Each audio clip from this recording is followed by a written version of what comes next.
10 News Weather Authority from the JES Weather Center. Good evening, friends. We are looking at temperatures outside right now, still on the cooler side now, 30s and 40s. Here in Roanoke, now 44 degrees. Bedford 43, 30 in Hot Springs, 41 in Alta Vista.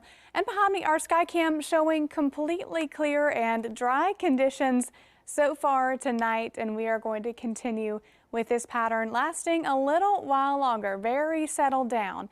10 at 10 forecast puts us back in the 20s tonight, however, so we do have that cloud cover.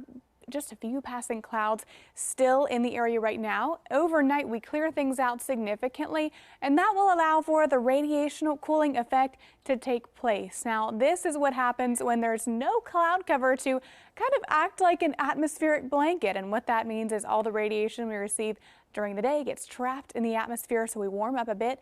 Again, tonight we do not have the cloud cover in place, so we are dropping down to 27 degrees by 7 o'clock tomorrow morning. As you're headed out the door, going back to school for a lot of kiddos, be sure and grab that jacket.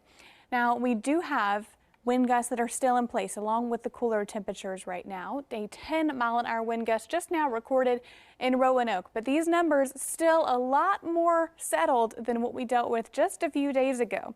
It's been the story recently, very blustery conditions as we've had a couple back-to-back weather makers moving through, which made for a tight pressure gradient, upping those wind speeds. But over the next couple of days, we will still have a very similar story to today. We had 10 to 15 mile-an-hour gusts. That will be for the first half of the week, but you'll notice a change for the second half where we see those wind speeds dropping a lot. Now let's talk about why this is happening. We have been talking a lot about weather makers that have been moving through, and when they move through back to back, we up those wind speeds. Now right now we have high pressure under control of our areas, kept us very dry. But as we head into Monday morning, a little bit of cloud cover mixing in, but this will exit as we head throughout the overnight hours and into Tuesday. Tuesday, we have the first weather maker of the week, a cold front. You'll notice it over the Great Lakes around Tuesday afternoon. It tracks towards our area.